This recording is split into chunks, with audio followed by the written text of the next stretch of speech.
Arestado naman habang nag-iinom sa isang KTV bar ang isang mangingisda matapos umanong nakawan ang isang manlalako ng Pindang sa bayan ng Sual, Pangasinan.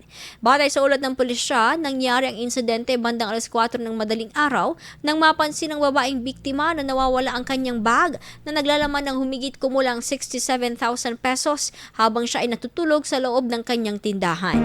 Bago ang insidente, napansin mo ng biktima na palakad-lakad sa paligid ng tindahan at paulit-ulit na dumaraan kahit tumaging bumili ng paninda ang sospek.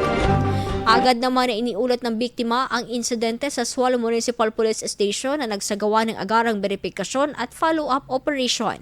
Natunton sa isang KTV bar ang 36 anyos na lalaking sospek, residente ng bayan ng Manasiki.